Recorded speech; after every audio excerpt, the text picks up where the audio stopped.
नमस्कार मित्रांनो, मी doctor Atul Bhave. NET SET general paper 1 या संबंधीच्या प्रत्येक टॉपिकवरची लेक्चर सिरीज आपण बनवतो आहोत. या लेक्चर सिरीजमधलं पीपल डेव्हलपमेंट अँड एन्व्हायरमेंट या टॉपिकवरचं हे लेक्चर. मित्रांनो, पीपल डेव्हलपमेंट अँड एन्व्हायरमेंट हा एक महत्त्वाचा टॉपिक आहे सेट किंवा नेटच्या जनरल पेपर 1साठी. याचं कारण असं की याच्यावर विचारले जाणारे प्रश्न अर्थातच 5 असतात. प्रत्येकी 2 गुणांप्रमाणे 10 गुण असतात. मात्र हे प्रश्न प्युअरली थेरॉटिकल असतात. म्हणजे एकतरी याचं उत्तर आपण परफेक्टली देऊ शकतो किंवा देऊ शकत नाही. पाठांतर असेल तर आपण लगेच उत्तर देऊ शकतो. त्यामुळं 5 मिनिटापेक्षा कमी वेळात ह्या 5 प्रश्नांची उत्तरं देऊन 10 मार्क मिळवण्याचा आपल्याला चान्स असतो. वेगवेगळ्या घटकांवर वेगवेगळ्या प्रकारचे प्रश्न याच्यामध्ये विचारले जात असतात. त्या अनुषंगानंच कसे प्रश्न येतात, कशी उत्तरं द्यायची हे आपण बघूयात. सगळ्यात पहिल्यांदा मित्रांनो, पोल्युशन किंवा प्रदूषण हा एक महत्त्वाचा घटक याच्यामध्ये असतो. प्रदूषण किंवा पोल्युशन म्हणजे काय? तर जे आपलं फिजिकल एन्व्हायरमेंट आहे, भौतिक वातावरण आहे, भौतिक पर्यावरण आहे, ते प्रदूषित करणं, दूषित करणं म्हणजे पर्यावरणाचं प्रदूषण असं साधारणपणानं आपण म्हणत असतो. मित्रांनो, ज्या वेळेला पर्यावरणाचं प्रदूषण असं आपण म्हणतो त्यावेळेला भूमी म्हणजे जमीन, तिचं होणारं प्रदूषण, मग खतांचा अतिरिक्त वापर असेल, रासायनिक खतं, कीटकनाशकं, सांडपाणी कुठेही सोडणं असेल, त्यामुळं जमिनीचं कस कमी होण्यासारख्या घटना घडतात. ते भूमीचं प्रदूषण असतं. अगदी उदाहरणच द्यायचं झालं तर हरित क्रांतीच्या काळामध्ये प्रचंड प्रमाणात उत्पादन घेण्यासाठी मोठ्या प्रमाणात पाण्याचा वापर केला गेला, रासायनिक खतं दिली गेली. त्यामुळं पंजाब, हरियाणा जिथं हरित क्रांतीची सुरुवात झाली तिथला बराचसा भाग हा वाळवंटी होण्याचं घडलं. त्याच्यामुळं जे पीक यायला योग्य नाही अशी जमीन तिथली झाली. त्यानंतर मित्रांनो, वॉटर म्हणजे पाण्याचं प्रदूषण, जलप्रदूषण ज्याला म्हणतो. रासायनिक पाणी वेगवेगळ्या केमिकल फॅक्टरीजमधलं जिथं सोडलं जातं, कारखान्यांचं सांडपाणी सोडलं जातं, त्या माध्यमातून पाण्याचं प्रदूषण होत असतं. MIDCच्या ठिकाणी या घटना मोठ्या प्रमाणात होत असलेल्या आपल्याला दिसून येतात. त्यानंतर एअर पोल्युशन असतं, हवेचं होणारं प्रदूषण. आता हवेचं प्रदूषण आपल्याला सगळ्यांना माहीत आहे. कार्बन डायऑक्साईडचं प्रमाण वाढणं, कार्बन मोनॉक्साईडचं प्रमाण हवेमधलं वाढणं, वेगवेगळी वाहनं जी आपण वापरतो त्यांनी उत्सर्जित केलेले जे वायू असतात त्याच्यामधून हे हवा प्रदूषण वाढत असलेलं आपल्याला दिसून येतं. त्यानंतर नॉईज किंवा ध्वनी प्रदूषण, ध्वनिवर्धकाचा मोठ्या प्रमाणात वापर, वाहनांचे कर्कश हॉर्न या माध्यमातून मोठ्या प्रमाणात आवाज निर्माण होतात आणि एका विशिष्ट डिसिबलपेक्षा जास्त आवाज जर झाला तर त्याला ध्वनी प्रदूषण असं म्हटलं जातं. असे हे प्रदूषणाचे प्रकार आहेत. मित्रांनो, या प्रदूषणाचे काही परिणाम झालेले आहेत आणि त्याच्यावरच बऱ्याच वेळेला ऑब्जेक्टिव्ह टाईप प्रश्न येत असतो. पहिला परिणाम जर प्रदूषणाचा आपण बघायचा म्हटलं तर ग्लोबल वॉर्मिंग हा एक प्रदूषणाचा परिणाम आहे. जागतिक हवामान वाढ, याच्यामुळे होतं असं की पृथ्वीचं तापमान वाढतं आणि त्याच्यामुळं बर्फ वितळतो, समुद्रांची पातळी वाढायला लागते आणि त्याच्यामुळं अनेक परिणाम होतात. प्रमुख कारण या ग्लोबल वॉर्मिंगचं जर आपण काढायचं म्हटलं तर ते आहे ग्रीन हाऊस गॅसेस. त्याच्यामुळं हे ग्लोबल वॉर्मिंग मोठ्या प्रमाणात वाढलेलं आपल्याला दिसून येतं. त्यानंतर दुसरा परिणाम जर आपण विचारात घ्यायचा म्हटला तर तो आहे स्मॉग. आता मित्रांनो, तुम्ही म्हणाल स्मॉग म्हणजे काय? तर स्मॉग हा एक संधी आहे. 2 शब्द याच्यामध्ये एकत्र केलेले आहेत. कोणते 2 शब्द आहेत? तर स्मोक आणि फॉग यांना जर एकत्र केलं तर त्याला स्मॉग असं म्हटलं जातं. स्मोक म्हणजे काय? तर धूर, आणि फॉग म्हणजे काय? तर धुकं. हे धूर आणि धुकं असं दोघांना जर आपण एकत्र केलं तर त्यातनं धुरकं बनतं आणि हे धुरके असतं. त्याच्यामुळे देखील प्रदूषण होतं. दिल्लीमध्ये मोठ्या प्रमाणात हा स्मॉगचा प्रॉब्लेम असतो. अनेक वेळा वाहतूक बंद ठेवायला लागते. हे घडून येतं. त्यानंतर ॲसिड रेन म्हणजे रसायनाचा पाऊस पडणं. जिथं ॲरिड एरियाज आहेत, ड्राय झोन्स आहेत, वाळवंटी प्रदेश आहे, तिथं हा ॲसिड रेनचा प्रॉब्लेम आढळतो. आपला जो ताजमहाल आहे त्याच्यावर देखील ॲसिड रेननं मोठ्या प्रमाणात परिणाम झालेला आहे, प्रभाव पडलेला आहे. जिथं ॲसिड रेन पडतो तिथली जमीन ही प्रदूषित होते, पिकं येण्यासाठी प्रॉब्लेम निर्माण होतात. त्यानंतर असतं ते म्हणजे डेझर्टिफिकेशन, वाळवंटीकरण. मित्रांनो, सगळ्यात जास्त डेझर्टिफिकेशन, वाळवंटीकरणाचा धोका कुठल्या भागाला आहे जगाच्या, असा एक प्रश्न बऱ्याच वेळा येत होता. आफ्रिका खंड हे आपण लक्षात ठेवलं पाहिजे. राजस्थानचं जे महावाळवंट आहे ते हळूहळू पंजाबकडे सरकत चाललं आहे, त्याचा एरिया वाढत चालला आहे. हे सगळं वाळवंटीकरणाचाच प्रकार आहे. आपण जे डिफॉरेस्टेशन करतो, झाडांची मोठ्या प्रमाणात तोड करतो, हे या वाळवंटीकरणाचं एक महत्त्वाचं कारण असल्याचं आपल्याला दिसून येतं. मित्रांनो, ज्या वेळेला आपण बोललो पोल्युशनबद्दल, त्यावेळेला त्याचे टाईप्स आपण बघितले, ज्याच्यामध्ये वॉटर, एअर, लँड आणि नॉईज असं 4 प्रकारचं पोल्युशन असलेलं आपण बघितलं. आता आपण ज्याच्याकडं वळणार आहोत ते म्हणजे वॉटर पोल्युशन, अर्थात पाण्याचं प्रदूषण. याच्याशी संबंधित जो आपल्याला सेटनेटमध्ये येणारा ऑब्जेक्टिव्ह प्रश्न असतो तो म्हणजे पाण्याच्या प्रदूषणामध्ये मुळे कुठल्या कुठल्या प्रकारचे आजार होऊ शकतात, ज्यामध्ये कॉलरा असतो, हेपॅटायटिस असतो, डायरिया असतो, टायफॉईड असतो, मलेरिया, जॉर्डिया, गॅस्ट्रो असे अनेक आजार हे वॉटर पोल्युशनमुळे होऊ शकतात. आजारांची काही नावं दिलेली असतात, त्यातल्या वॉटर पोल्युशनमुळे कुठले आजार होतात यासंबंधी प्रश्न आपल्याला विचारलेला असतो आणि त्या अनुषंगानं आपण आपल्या अभ्यासाच्या आधारे निवडायचं असतं. ज्या यादी आत्ता मी वाचली त्यातले कोणते आजार आहेत हे आपण त्या ठिकाणी सांगू शकतो. यानंतर जे असतं ते म्हणजे नॉईज पोल्युशन. मित्रांनो, ज्या वेळेला आपण नॉईज पोल्युशन असं म्हणतो त्यावेळेला आवाज मोजण्याचं साधन असतं डेसिबल. किती आवाज आहे हा डेसिबलमध्ये मोजला जातो. साधारणतः 140 डेसिबल किंवा त्याच्या पुढे जर आवाज आला तर तो सगळ्यात वाईट आहे, प्रचंड प्रदूषण करतोय असं म्हटलं जात असतं. या नॉईज पोल्युशनचे अनेक इफेक्ट्स असतात, परिणाम असतात. पहिला परिणाम असतो इरिटेशन, दुसरा परिणाम असतो नर्व्हसनेस, तिसरा परिणाम असतो याच्यामुळं स्ट्रेस वाढतो, चौथा परिणाम असतो आपली जी झोप असते ती डिस्टर्ब होते, पाचवा परिणाम असतो रक्तदाब जो आपला असतो तो वाढतो. हे सगळे परिणाम नॉईज पोल्युशनमुळे, ध्वनी प्रदूषणामुळे होऊ शकतात. याच्यावर देखील ऑब्जेक्टिव्ह प्रश्न बऱ्याच वेळा येतो की याच्यातला कोणता परिणाम नाही किंवा कोणता परिणाम आहे ध्वनी प्रदूषणाचा या टाईप. आणि याचा सगळ्यात मोठा परिणाम तुम्हाला सांगायचा म्हणजे कार्डिओव्हॅस्क्युलर डिसीजेस होण्यामागचं सगळ्यात महत्त्वाचं कारण हे ध्वनी प्रदूषण आहे. हे आपण लक्षात ठेवणं गरजेचं आहे. मित्रांनो, ध्वनी प्रदूषणावर आपण बोलल्यानंतर पुढे ज्याच्याकडे आपण वळतोय ते म्हणजे एअर पोल्युशन, अर्थात हवेचं प्रदूषण. ज्या वेळेला आपण एअर पोल्युशन असं म्हणतो किंवा हवेचं प्रदूषण असं म्हणतो त्यावेळेला त्याच्यामध्ये काय काय गोष्टी येतात. तर पहिली गोष्ट, एअर पोल्युटंट्स कोणकोणते आहेत, कोणकोणत्या घटकामुळं हवेचं प्रदूषण किती प्रमाणात होतं यासंबंधी बऱ्याच वेळा प्रश्न येत असतो सेटनेटच्या परीक्षेमध्ये. तर लक्षात ठेवलं पाहिजे की industry, transportation, agriculture, consumer and commercial product, commercial and residential heating आणि इतर कारणं हे एअर पोल्युटंट्स असतात.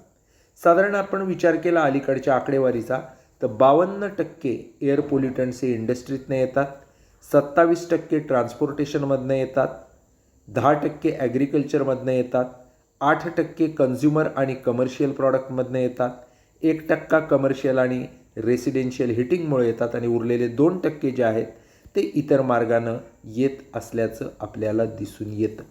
तर अशा पद्धतीनं हे प्रदूषण होत असतं. यानंतर ज्याच्याकडं आपण बघणार ते म्हणजे या एअर पोल्युटंट्स कोणते आपण बघितले, पण हे एअर पोल्युशन किंवा हवेचं प्रदूषण होण्याची नक्की कारणं कोणती कोणती आहेत? तर मित्रांनो, हवेचं प्रदूषण होण्याची कारणं कोणती? तर पहिलं कारण असतं ग्रीन हाऊस गॅसेस.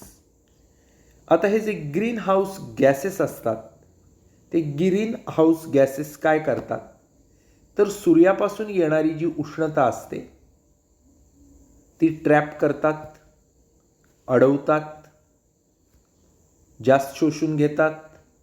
त्यामुळं तापमान वाढतं पृथ्वीचं. तापमान वाढलं की ग्लोबल वॉर्मिंगसारख्या घटना घडतात, जागतिक तापमान वाढ. त्यामुळं जे बर्फाचे ढीगच्या ढीग आहेत उत्तर ध्रुव, दक्षिण ध्रुव किंवा इतर भागामध्ये, अंटार्क्टिकासारख्या भागामध्ये, ते वितळायला लागतात. हे त्याच्यामुळं घडत असतं. आता ग्रीन हाऊस गॅसेसमध्ये काय काय येतं असा देखील प्रश्न असू शकतो. तर 3 गोष्टी असतात. पाण्याची वाफ असते, मिथेन असतो आणि कार्बन डायऑक्साईड असतो. ग्रीन हाऊस गॅस म्हणजे काय? तर पाण्याची वाफ, मिथेन आणि कार्बन डायऑक्साईड, हे देखील लक्षात ठेवायचं. त्यानंतर क्लोरोफ्ल्युरोकार्बन, आपण नाव ऐकलेलं असेल. हा देखील हवा प्रदूषणाला एक महत्त्वाचा घटक असतो, कारण असतो. क्लोरोफ्ल्युरोकार्बन हा आपण प्रत्येकजण आपल्या घरातून कमी अधिक प्रमाणात सोडत असतो. याचं कारण असं, आपण ज्या घरगुती गोष्टी वापरतो, एअर कंडिशनिंग असेल, टेलिव्हिजन वापरत असू, रेफ्रिजरेटर वापरत असू, या सगळे बनवण्याच्या प्रक्रियेमध्ये, ऑपरेटिंगच्या प्रक्रियेमध्ये मोठ्या प्रमाणात क्लोरोफ्ल्युरोकार्बन येत असतो, जो हवेचं प्रदूषण करत असतो. त्यानंतर असतं ते म्हणजे नायट्रोजन ऑक्साईड. याच्यामुळे देखील मोठ्या प्रमाणात हवेचं प्रदूषण होतं. त्याचप्रमाणे आपण जी वाहनं चालवतो त्या माध्यमातून मोठ्या प्रमाणात CO अर्थात कार्बन मोनॉक्साईड सोडला जातो, जो महत्त्वाचा प्रदूषक आहे हवेचा. सल्फर डायऑक्साईड असतो SO2, कार्बन डायऑक्साईड असतो CO2. हे सगळे हवेचे प्रदूषक आहेत. आपण जे कोलचं प्रोडक्शन करतो, कोळशाचं प्रोडक्शन, त्या माध्यमातून मिथेन मोठ्या प्रमाणात निघत असतो आणि हा मिथेन हा देखील महत्त्वाचा एअर पोल्युशनचं, हवा प्रदूषणाचं कारण असलेलं आपल्याला दिसून येतं. त्यानंतर ज्याच्याकडं आपण बघणार आहोत तो म्हणजे नॅशनल एअर क्वालिटी इंडेक्स. मित्रांनो, राष्ट्रीय पातळीवर हवेची एकूण क्वालिटी कशी आहे, गुणवत्ता कशी आहे, याचा एक इंडेक्स डेव्हलप केलेला आहे. तर या इंडेक्समध्ये 0 ते 50 ही चांगली क्वालिटी, गुड मानलेलं आहे. 51 ते 100मध्ये असेल तर मॉडरेट मानलेलं आहे. 101 ते 150 अनहेल्दी मानलेलं आहे. कशासाठी अनहेल्दी? तर सेन्सिटिव्ह ग्रुपसाठी. 151 ते 200 जनरली अनहेल्दी मानलं आहे सगळ्यांसाठीच, आणि 201 ते 300ला व्हेरी अनहेल्दी असं मानलेलं आहे. तर हे एक मानक आहे ज्याच्यावर देखील प्रश्न असू शकतो. यानंतर मित्रांनो, आपण ज्याच्या संबंधी बोलणार आहोत ते म्हणजे बायोफ्युएल. मित्रांनो, खनिज तेल असेल, पेट्रोल असेल, डिझेल असेल, हे सगळे कधी ना कधी स्रोत संपणारे, मर्यादित साठे असणारे आहेत. त्यामुळं बायोफ्युएल याचा वापर मोठ्या प्रमाणात केला पाहिजे, याकडे जगानं आपलं लक्ष वळवलं आहे.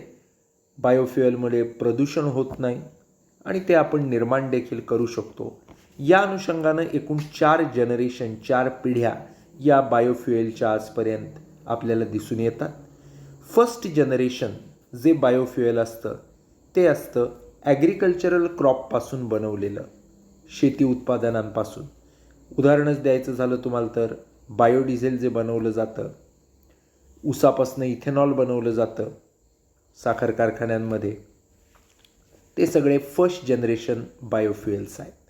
दुसरं, सेकंड जनरेशनबद्दल आपण जर बोललो तर ॲग्रिकल्चरल रेसिड्यूज जे असतात, वाया गेलेला राहिलेला भाग असतो, त्याच्यापासून देखील बायोगॅस बनवला जातो, बायोडिझेल बनवलं जातो, बायोहायड्रोजन बनवला जातो. हे सेकंड जनरेशन आहेत.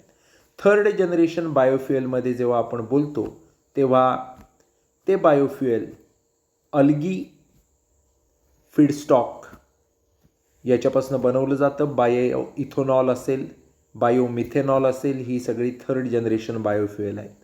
फोर्थ जनरेशन बायोफ्युएलबद्दल आपण जेव्हा बोलू तेव्हा तुम्हाला माहीत असेल सोलार फ्लुएन्स अँड इलेक्ट्रोफ्लुएन्स ही या 4th जनरेशन बायोफ्युएलची फार महत्त्वाची अशी उदाहरणं असलेली आपल्याला दिसून येते.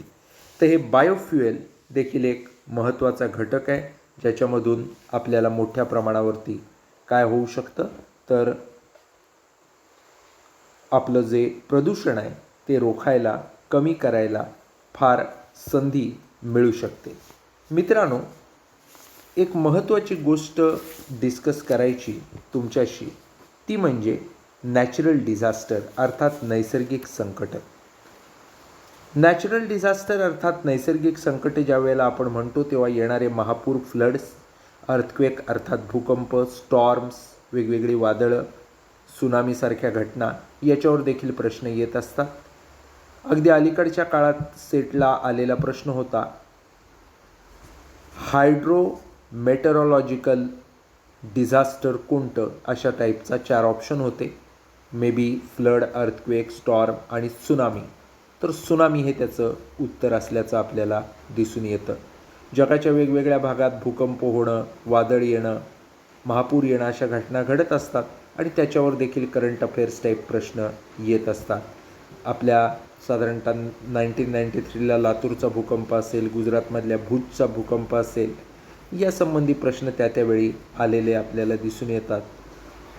त्याचप्रमाणे जगात अशा घटना कुठं मोठ्या प्रमाणात घडल्या आहेत, कोणती मोठी घटना अलीकडच्या काळात घडली याचा अभ्यास करणं हे गरजेचं असतं, म्हणजे त्याच्यावरती आलेल्या प्रश्नाला आपण उत्तर देऊ शकतो.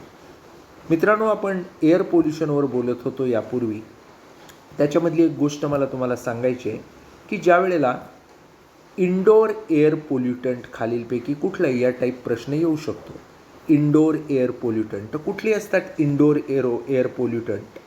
तर परफ्युम्स असतील, हेअर स्प्रे असतील, लेस व्हेंटिलेशन असेल, कुकिंगचं काम चाललेलं असेल, त्यासाठी वापरली जाणारी कुकिंग डिव्हायसेस असतील, या सगळ्या गोष्टींमधून एअर पोल्युशन होत असतं. त्यामुळे ते इंडोर, घराच्या आतले एअर पोल्युटंट्स असतात. ही एक गोष्ट मला तुमच्याशी शेअर करायची होती. त्यानंतर मित्रांनो, आपण ज्याच्याबद्दल बोलणार आहोत ते म्हणजे इम्पॉर्टंट कन्व्हेन्शन्स. आता हे जे प्रदूषण सगळीकडे घडतं आहे, या प्रदूषणाला जबाबदार कोण, प्रदूषण का होतं, या अनेक गोष्टी आहेत. हे प्रदूषण का होतं, त्याला जबाबदार कोण, त्याच्यावर उपाय काय करायचे, यासंबंधी अनेक मीटिंग्ज, अनेक कन्व्हेन्शन हे जागतिक पातळीवरती घेतले जात असलेले आपल्याला दिसून येतात. त्यासंबंधी देखील प्रश्न आपल्याला परीक्षेमध्ये येत असतात. आता याच्याबद्दल जर आपण बोलायचं झालं तर रिओ डी जेनेरिओ अर्थ समिट हे एक महत्त्वाचं अर्थ समिट होतं. याच्यामध्ये economic growth with sustainable development, आर्थिक प्रगती, सस्टेनेबल डेव्हलपमेंटसह याच्यावरती चर्चा झालेली होती. ती त्याची थीम होती. त्यानंतर अजेंडा 21बद्दल आपण बोलू शकतो. सस्टेनेबल डेव्हलपमेंट संबंधी हे अर्थ समिट होतं. त्यानंतर क्योटो प्रोटोकॉल याबद्दल आपल्याला बोलावं लागेल. ग्रीन हाऊस गॅसेस जे असतात त्याचं कमी इमिशन करायचं, लेस इमिशन करायचं, अशा करारावरती सह्या या क्योटो प्रोटोकॉलमध्ये जे इन्व्हॉल्व होते त्यांनी केलेल्या होत्या. त्यानंतर CITIS नावाचं एक कन्व्हेन्शन झालेलं होतं, ज्याचा फुल फॉर्म विचारला जाण्याची शक्यता असते. Convention on international trade off endangered species. Convention on international trade off endangered species.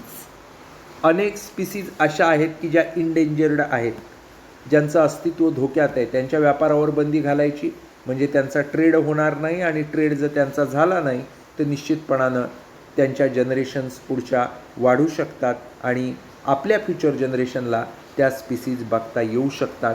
यासाठी हे कन्व्हेन्शन घेतलेलं होतं. मित्रांनो, यानंतर ज्याच्याबद्दल आपण बोलणार आहोत ते म्हणजे रिन्युएबल एनर्जी. रिन्युएबल एनर्जी म्हणजे काय, तर जी नैसर्गिक स्रोतांपासून मिळते आणि जी पुन्हा पुन्हा आपल्याला निर्माण करता येऊ शकते. त्याला रिन्युएबल एनर्जी असं म्हटलं जातं. ह्या रिन्युएबल एनर्जीचे काही टार्गेट्स भारतानं 2022ला अचीव करण्यासंबंधी विचार केलेला आहे. ते किती टार्गेट्स आहेत गुगल करून तुम्ही पाहू शकता, कमेंटमध्ये मला देऊ शकता. निश्चितपणानं म्हणजे तुमचीही इन्व्हॉल्वमेंट येईल. हे टार्गेट्स गिगावॅटच्या स्वरूपामध्ये आहे, GW गिगावॅट. तर सोलार एनर्जी आहे, विंड पॉवर आहे, बायोमास आहे, स्मॉल हायड्रो पॉवर आहे. या ज्या सगळ्या एनर्जीज आहेत या रिन्युएबल एनर्जी या स्वरूपामधल्या आहेत आणि त्याचा वापर निश्चितपणानं आपण काय करू शकतो, येणाऱ्या भविष्यामध्ये चांगल्या प्रकारे करू शकतो. मित्रांनो, यानंतर ज्याच्याबद्दल आपण बोलणार आहोत त्या म्हणजे महत्त्वाच्या तारखा. याच्यावर साधारण एखादा प्रश्न असतो. या महत्त्वाच्या तारखा कोणत्या, तर तुम्हाला माहीत आहे वर्ल्ड वॉटर डे हा असतो 21 मार्चला. वर्ल्ड हेल्थ डे हा कधी असतो, 7 एप्रिलला. त्यानंतर वर्ल्ड एन्व्हायरमेंट डे 5 जून. त्यानंतर आपण विचार केला तर वर्ल्ड पॉप्युलेशन डे असतो, जो असतो केव्हा असतो, तर पॉप्युलेशन डे केव्हा असतो हे तुम्ही मला गुगल सर्च करा आणि कमेंटमध्ये टाका. सगळ्यांनाच आपल्याला माहीत आहे म्हणून मी तो तुम्हाला शोधायला सांगतोय. त्यानंतर जो असतो वर्ल्ड एड्स डे, हा वर्ल्ड एड्स डे जो असतो तो 1 डिसेंबरला असतो. तर असे काही डेज आहेत, हे मी तुम्हाला काही नमुन्यादाखल दिले. आणखी जे काही डेज आहेत तुम्ही सर्च करून बघा, तुम्हाला निश्चितपणाने मिळतील आणि ते देखील तुम्ही तयार करणं गरजेचं आहे. एक प्रश्न याच्यावरती येऊ शकतो निश्चितपणानं आणि तुम्हाला मार्क देऊ शकतो. यानंतर मित्रांनो, आपल्याला जी गोष्ट डिस्कस करायची आहे ती म्हणजे एखादी गोष्ट मिनिमम कुठं असते, मॅक्झिमम कुठं असते, जास्तीत जास्त वापर कुठं होतो, जास्तीत जास्त कुठं सापडते, कमीत कमी वापर कुठं होतो, कमीत कमी कुठं सापडते, याच्यावर देखील बऱ्यापैकी एखादा प्रश्न येऊ शकतो. वानगी दाखल काही याची उदाहरणं मी तुम्हाला देतो. तर बऱ्याच वेळेला हा प्रश्न विचारला जातो की maximum CO2 carbon dioxide emission करणारा देश कुठला, तर याचं उत्तर आहे चायना. चायनामध्ये कार्बन डायऑक्साईडचं जास्तीत जास्त इमिशन केलं जात असतं. त्यानंतर एक प्रश्न असतो per capita consumption of energy, एनर्जीचा सगळ्यात जास्त पर कॅपिटा कन्झम्पशन कुठं आहे. हा प्रश्न नेटच्या एक्झामला एकदा येऊन गेलेला आहे. तर रशिया आहे त्याचं उत्तर आहे. पर कॅपिटा वॉटर कन्झम्पशन मोर कुठं आहे, जास्त वॉटर कन्झम्पशन प्रति व्यक्ती कोणत्या देशामध्ये आहे, तर त्याचं उत्तर USA आहे, युनायटेड स्टेट ऑफ अमेरिका. हा देखील पडलेला प्रश्न आहे. तर मित्रांनो, कोणत्या कोणत्या घटकावर कशा प्रकारे प्रश्न येऊ शकतात, काय प्रकारचे प्रश्न असू शकतात, यासंबंधी आपण या ठिकाणी डिस्कशन केलेलं आहे. मित्रांनो, आपल्याला हे लेक्चर कसं वाटलं लाईक करा, कमेंट करा, आपल्या मित्र परिचित सगळ्यांना शेअर करा. निश्चितपणानं या लेक्चर सिरीजमधली बाकीची लेक्चर एकूण 10 टॉपिकवरची 10 ऐकण्यासाठी पाहण्यासाठी माझं यूट्यूब चॅनल सबस्क्राईब करा. निश्चितपणानं ऑब्जेक्टिव्ह टाईप प्रश्न प्रत्येक टॉपिकवरचे मी माझ्या व्हॉट्सअप ग्रुपवर टेलिग्राम ग्रुपवर देत असतो. त्यासाठी व्हॉट्सअप ग्रुप टेलिग्राम ग्रुपला जॉईन व्हा, भरपूर अभ्यास करा आणि सेटची नेटची एक्झाम चांगल्या मार्कांनी चांगल्या कट ऑफनी लवकरात लवकर क्लिअर व्हा, या सदिच्छेसह मी आपला निरोप घेतो. थँक्यू, धन्यवाद.